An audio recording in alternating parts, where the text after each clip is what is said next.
Bonjour et bienvenue à l'émission Chrétien comme Christ. Aujourd'hui, nous allons aborder la louange.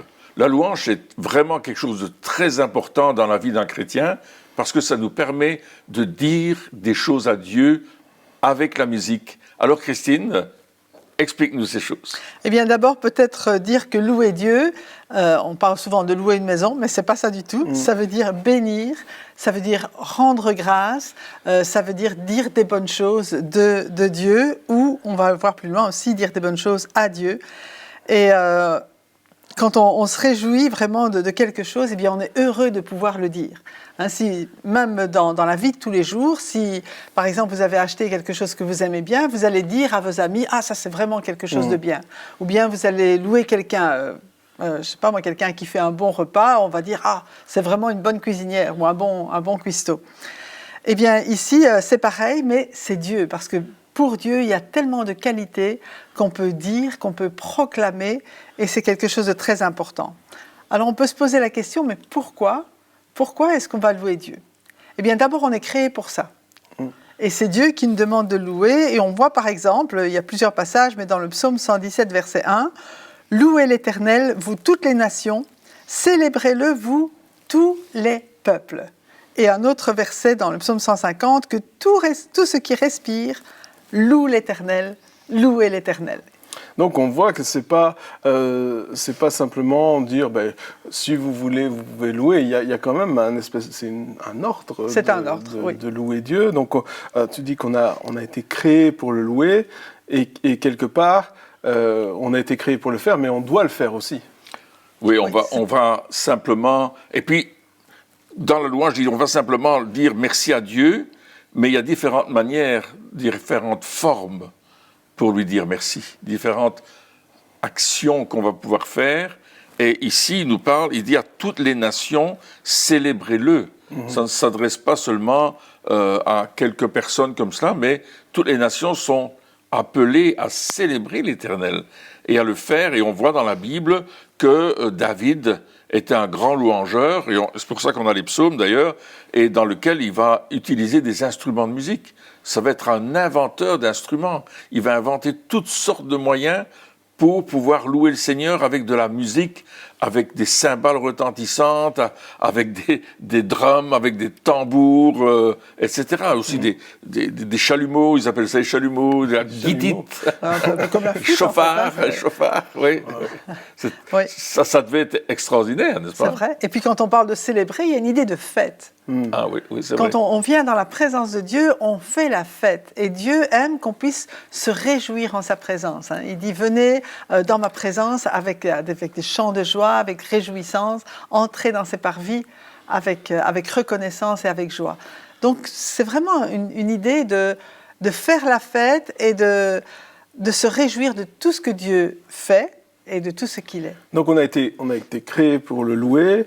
Dieu nous dit de le faire, donc c'est une demande, mais en même temps, on est attiré à la louange, ou on est invité à le louer, et aussi, ça nous permet aussi de nous réjouir dans sa présence, en glorifiant ce qu'il a fait pour nous, ce qu'il fera, etc. Quels sont les différents sujets de louange? Parce que pourquoi louer? C'est vrai, on se dit, mais pourquoi est-ce que je vais le louer? Est-ce qu'on doit aussi le louer quand ça ne va pas? Parce que quand ça ne va pas, faire la fête, c'est un peu compliqué. Oui, c'est intéressant ce que tu dis, parce que en fait, il faut le louer en tout temps. Mais si on peut déjà le louer quand ça va nous aider à le louer quand ça ne va pas. Parce que dire du bien de Dieu, c'est ça, en fait, louer Dieu, c'est le bénir. Et il y a le psaume 145 qui dit « Que ma bouche dise la louange ou proclame la louange de l'Éternel et que toute créature bénisse son saint nom pour toujours et à perpétuité. » C'est-à-dire qu'on va dire du bien de Dieu, on va chanter Dieu, on va chanter ce qu'il est, on va chanter ce qu'il fait, on va chanter ses hauts faits. Et on va le bénir pour cela. Et si on le fait dans la louange, il y a une question de foi aussi. Notre foi est engagée dans la louange. parce que je ne dis pas des choses qui ne sont pas vraies, je dis des choses que j'ai vécues, des choses vraies. Ça veut dire qu'on est conscient que Dieu, malgré la situation, il reste Dieu, il ne change pas. C'est ça. Et au lieu de s'appuyer sur ce qu'on voit, sur les événements autour de nous, sur voilà, ce qu'on a vécu, on s'appuie sur la personne de Dieu, donc qui il est, sur ce qu'il a fait, voilà, donc toutes ces choses-là. C'est aussi ce qu'on décide de regarder, dans la direction dans laquelle on décide de regarder. On garde nos regards sur Dieu. Alors c'est vrai que la situation, elle peut changer, elle peut même changer d'un moment à l'autre, mais Dieu, lui, il reste le même. Son caractère, sa bonté, son amour, tu demandais pourquoi le louer? Eh bien, pour cela, parce qu'il est bon, parce qu'il nous a créés, parce qu'il nous aime, parce qu'il nous a sauvés. On a vraiment le sujet de louange de savoir que Jésus est venu pour nous sauver, pour nous réconcilier avec notre Papa. Et ce salut, bien, il nous l'a acquis. Il ne dépend pas de nos circonstances. Il dépend de ce que Dieu a fait. Donc, quand on regarde tout ce que Dieu a fait pour nous, et tout ce qu'il est, son amour et sa bonté, on ne peut faire que le louer, à condition que nos yeux soient sur lui. Mais ça commence par une décision. Il est dit louer, ça veut dire que c'est un choix. C'est un acte. Louer, donc on choisit d'être dans cette attitude, mais on choisit de le faire.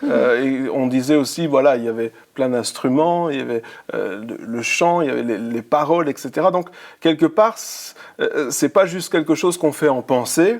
Je vais remercier Dieu dans ma tête, mais lorsqu'on lit la Bible, on voit que, surtout dans les psaumes, toutes les manières, les expressions de louange sont des expressions physiques. Donc, pourquoi est-ce que c'est important de louer Dieu physiquement, c'est-à-dire soit avec ses mains, soit avec sa bouche, soit avec un instrument, soit en dansant? Pourquoi? Parce que la louange est l'expression de notre foi envers Dieu.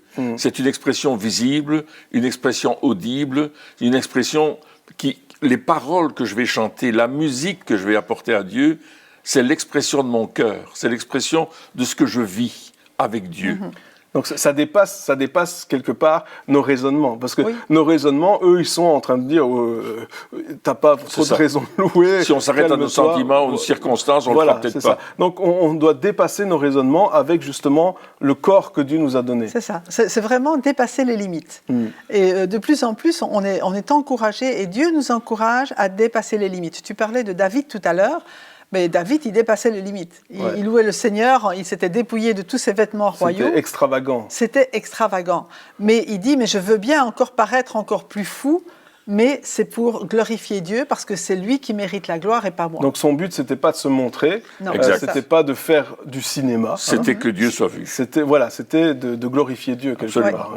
Tout à fait. Et il a oublié toutes les règles de bienséance royale. Voilà, la réputation, etc. Donc ça veut dire aussi que la réputation, plutôt l'orgueil de ce que les autres, donc la pensée de ce que les autres vont penser de moi, etc. C'est de l'orgueil.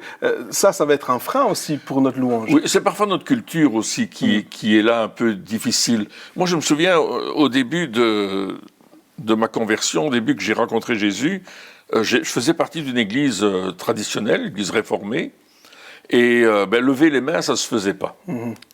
Lever les mains, ça se faisait absolument pas. Et quand j'ai levé les mains pour la première fois, j'ai levé au niveau de la ceinture. Je n'avais pas l'élever plus haut. C'était lourde. C'était lourd. C'était tellement difficile de s'exprimer avec le corps.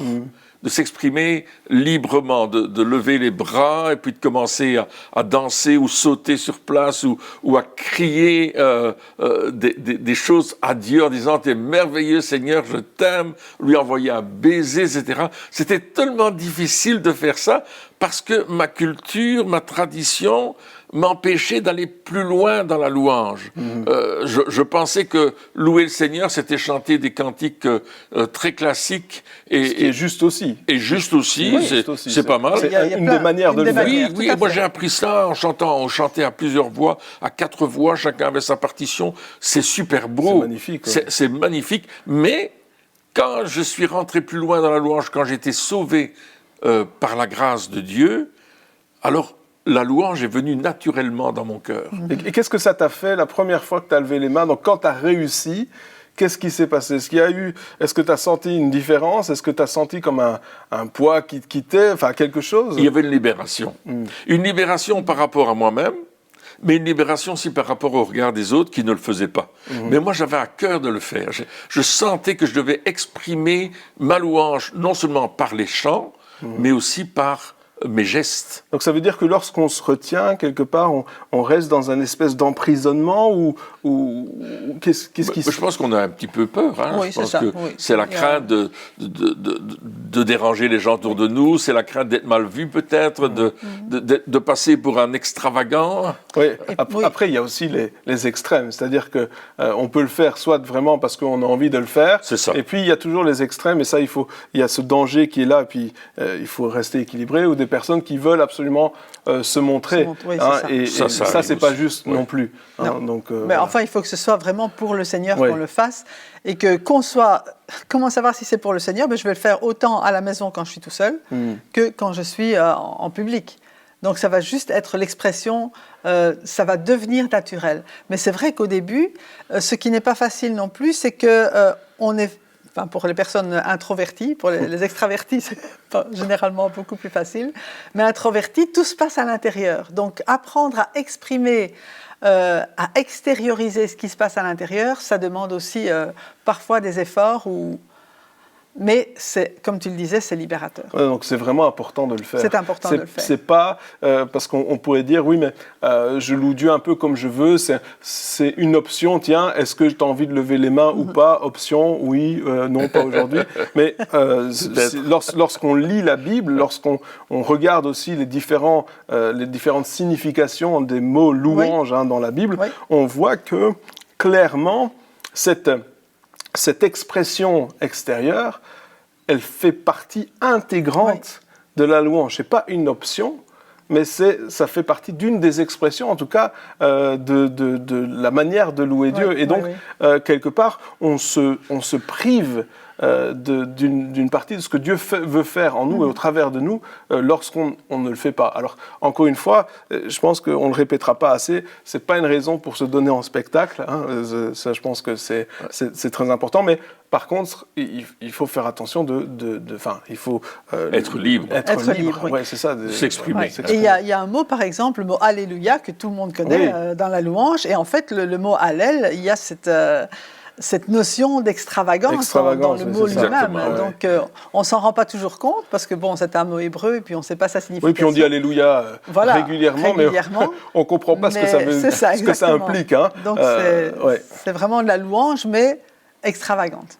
Pour bénir l'Éternel, pour célébrer Dieu. Et à Jérusalem, lorsque David avait amené le tabernacle à Jérusalem, il y avait la louange 24 heures sur 24, 7 jours sur 7. Il y avait des équipes de louanges qui se relayaient constamment. Et quand vous arriviez sur les hauteurs de Jérusalem, vous entendiez ce son-là, et plus vous approchiez de la ville, plus vous entendiez la louange, les tambourins, les gens qui chantaient, les trompettes qui sonnaient, les trompettes sonores, retentissantes. Alors pour ceux qui n'aiment pas le bruit dans la louange, c'est un petit peu dérangeant. Les trompettes, ça va très fort. Hein. Ça va très très fort, oui. La trompette... pour qu'on les entende de loin, là... Je me souviens qu'à un certain moment, je jouais dans une église aux États-Unis, je pense qu'il y avait quelque chose comme 500 places, ou peut-être un peu plus, et ils m'avaient mis un micro, et puis ils l'ont très vite retiré, parce que c'était suffisamment... le niveau sonore était suffisant que pour pouvoir, sans micro, couvrir 500 personnes. Donc, une seule trompette, ça va déjà assez fort. Imaginez, lorsqu'ils ont fait la dédicace du temple, il y avait énormément de trompettes, des cymbales retentissantes. Ça a fait beaucoup de bruit. Et le bruit, ça peut nous déranger, des fois, mais... Il y a des circonstances où c'est nécessaire. Hein, lorsqu'il dit « je m'écris », par exemple, « loué soit l'Éternel, et je suis délivré de mes ennemis », ça veut dire qu'il y a aussi une puissance lorsque on crie. Et des fois, on se retient. Hein, on se retient, puis on dit « loué soit l'Éternel ». pour justement ne pas choquer ou ne pas déranger, mais des fois c'est nécessaire de pouvoir s'exprimer à pleine voix. Alors si vous savez que vous allez crier, peut-être ne pas rester juste à côté de votre voisin par gentillesse pour ses oreilles ou pas, mais c'est aussi important des fois, ça peut être libérateur de faire ça. Dans le livre des Chroniques, lorsque Salomon a dédicacé le temple, tous ceux qui étaient là pour la louange ont commencé à jouer. La Bible nous dit dans le chapitre 5 des Chroniques qu'ils ont commencé à faire la musique, ils ont commencé à jouer les cymbales retentissantes, et c'était tellement puissant que la nuée est descendue dans le temple, et ceux qui faisaient la louange n'ont pas pu continuer, parce que la présence de Dieu était tellement forte. Et justement, dans la louange, la gloire de Dieu va venir.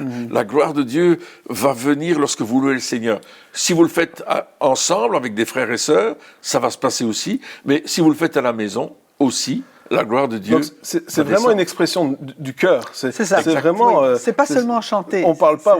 On parle pas de chanter un beau chant, parce que des fois on fait plus la différence entre louer et chanter. Des fois, il y a un petit peu un micmac là entre les deux, mais ici, on parle bien d'élever Dieu, de vouloir lui faire plaisir, pas simplement chanter un chant. Alors, les chants, c'est un petit peu le support qui va nous aider à louer Dieu, mais il faut vraiment que notre cœur commence à s'exprimer. Moi, je me souviens, j'ai vu il n'y a pas très longtemps un ami qui, justement, alors c'est pas un très bon chanteur, mais il a commencé à chanter et c'était de tout son cœur. Alors, c'était pas forcément juste, mélodieux pour les oreilles humaines, mais pour Dieu, c'était quelque chose de magnifique. Et parce qu'on voyait que c'était vraiment, il louait Dieu de tout son cœur, on voyait la présence de Dieu qui se manifestait. Donc, quelque part, c'est tellement important de rester naturel aussi, de rester soi-même et exprimer notre cœur. On chante à Dieu. En fait, la louange, c'est chanter à Dieu. Je lui chante une chanson parce que je l'aime. Une chanson d'amour, une chanson de reconnaissance, une chanson qui va exprimer ce que je suis en train de vivre. Et ça peut être parfois une chanson qui va dire toute la peine que je peux avoir, mais toute la confiance que j'ai en Dieu aussi. Cette louange va s'exprimer comme ça. Mais si on regarde par exemple les psaumes sont des chants au départ. D'ailleurs, on dira sur l'air de, certains, bien sûr la guitite, où il y a vraiment des notes par rapport à cela. Et dans les psaumes, on retrouve un peu tous les états d'âme. Et parce que ce soit David, que ce soit Asaph ou les autres qui ont écrit les psaumes, mais comme tu le disais, ils étaient vrais pour exprimer à Dieu ce qu'ils ressentaient, mais en même temps sortir de là pour dire, mais maintenant, mon âme bénit l'Éternel. Je ne veux pas rester dans l'état dans lequel je suis, parce que je veux regarder à Dieu, et quelles que soient les circonstances, il est digne de ma louange. C'est un petit peu décharger notre sac, décharger nos fardeaux, il est dit, décharger c'est la bonne personne sur laquelle je me décharge, mais après je ne reste pas là. Je ne reste pas dans cette attitude de rien ne va plus, c'est terminé, j'en peux plus, mais on lève les yeux vers le Seigneur et c'est là que tout change, c'est là qu'on est invité à la fête. Mais David a dit, mon âme bénit l'Éternel. Et quand il dit ça, il donne un ordre à son âme. Son âme n'a pas l'envie de bénir l'Éternel. Parfois, on n'a pas l'envie de chanter, de louer Dieu. Et David, il dit à son âme, bénis l'Éternel et n'oublie aucun de ses bienfaits. Et il y avait d'ailleurs ce petit chant qui disait, compte les bienfaits de Dieu, vois combien ils sont nombreux, et tu diras en adorant que le Seigneur est grand.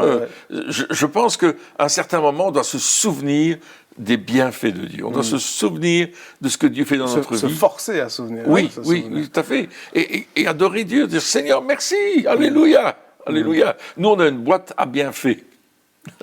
Alors, c'est pas Monsieur Bienfait. Chaque fois qu'on vit quelque chose, et c'est tous les jours, on écrit un petit mot, on le met dans la boîte. Et là, on loue le Seigneur déjà. Et à la fin de l'année, au début de l'année qui va suivre, on ouvre la boîte, on ressort tous les bienfaits et on commence à louer le Seigneur. Ah oui, on a vécu ça. Et là, t'en as pendant des heures. T'en as pour des heures. Oui, mais tu passes la nuit du Nouvel An, par exemple, t'as tout le temps de le faire. Et en famille, on loue le Seigneur, on dit, mais oui, il nous a guéris de cela, il nous a délivrés là, il a pourvu à nos besoins, là, il a répondu à la prière, là, il a fait ceci, là, on peut... Et on loue le Seigneur pour tout ce qu'il a fait, parce que souvent, on oublie ce que Dieu a fait. Et puis, on peut avoir tendance aussi, en tant qu'être humain, à être négatif, à être pessimiste. Si on regarde aussi, si on regarde les médias, les circonstances, waouh, on a toujours des raisons pour être pessimiste. On en aura toujours, je pense, mais ici, c'est la louange, c'est OK. Il y a ça qui va pas. C'est pas. En fait, ce qui est intéressant, c'est que la louange, c'est pas faire semblant de rien. C'est pas faire comme s'il y avait pas de problème. Non, je me mets pas la tête dans le sable en disant tout va bien, je vais bien. Il pleut pas. Je me souviens de cette dame qui disait oui, mais moi je suis pour la pensée positive. Hein, et toi, tu lui as répondu, tu as dit oui, mais si tu vas dehors et que tu dis il pleut pas, c'est pas pour ça que tu seras pas mouillé. Hein, donc c'est pas ça la louange. Non, c'est pas ça. C'est pas faire comme si de rien n'était et qu'il n'y avait pas de problème, mais c'est plutôt faire en disant OK, je reconnais. Ou Seigneur, ça va pas. Ou Seigneur, je comprends pas. Ou même David, il était quand même franc avec Dieu lorsqu'on lit les psaumes. Et c'était pas. Il passait par des oui, situations d'accord, mais très difficiles. C'était pas piqué des verres. Non, Hein, non. Il y allait franco quoi. Avec Dieu, il pouvait lui dire les choses, mais il n'en restait jamais là. À un certain moment, j'aime beaucoup un des psaumes, je ne me souviens plus lequel exactement, mais où il dit Seigneur, voilà, ils m'entourent, ceux qui font le mal, ils réussissent, etc. Et je voyais, j'étais découragé, et eux, ils ont du succès, et pas moi. Et ensuite, il a dit jusqu'au moment où je suis venu dans ta présence, jusqu'au moment où je suis venu te voir. Et là, lorsque je suis rentré dans ta présence, je contextualise, hein, c'est pas exactement... Mais il dit, quand je suis venu dans la présence, alors c'est à ce moment-là que j'ai vu que ces gens-là étaient sur une pente glissante. Et des fois, je me dis aussi qu'on doit, lorsqu'on regarde humainement les choses, ça peut être négatif, on peut être très pessimiste, on peut avoir des raisons d'être pessimiste. Mais si on décide de dépasser cela et de venir dans la présence de Dieu, parce qu'il nous y invite, hein, la louange, c'est pour exprimer notre reconnaissance à Dieu, mais aussi le but, c'est de pouvoir rentrer dans sa présence. Lorsqu'on arrive, lorsqu'on dépasse là, lorsqu'on décide de rentrer dans sa présence, alors à ce moment-là, on va voir ce que Dieu voit. On va voir les choses comme lui il voit. Ouais. Et là, on aura atteint le but. Un des buts, en tout cas, de la louange, on aura atteint la destination. Oui, le cœur de Dieu. La destination, c'est le cœur de Dieu, c'est avoir la pensée de Dieu, c'est comprendre Dieu, quelque part, dans ce qu'il agit, dans la manière de faire, et non pas comprendre ce que nous voyons. Parce que parfois, on voit des choses, et puis on ne comprend pas, on s'énerve, on dit, mais pourquoi il se passe ceci, comme tu viens de le dire, comme David le disait également, mais Dieu nous dit, mais calme-toi. J'ai quelque chose en réserve pour toi, je vais agir, je vais faire quelque chose que tu ne comprends pas, que tu n'as pas encore vu, je vais créer des choses nouvelles. Dieu n'a pas arrêté de créer, Dieu continue de faire des choses, et notre louange, elle se porte vers un Dieu créateur, un Dieu tout-puissant, un Dieu qui a toute autorité et tout pouvoir, qui nous l'a d'ailleurs délégué, et il nous dit, mais fais-moi confiance, j'agis aujourd'hui. Ouais. C'est ça que Et je dirais que la louange, c'est aussi l'antidépresseur.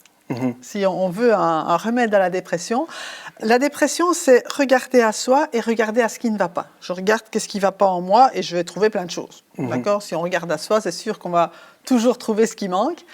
Mais si, au lieu de regarder là, je lève la tête comme ça, parfois il faut se forcer, hein. Je lève la tête et puis je regarde à Dieu, ça change, comme tu disais, toute la perspective.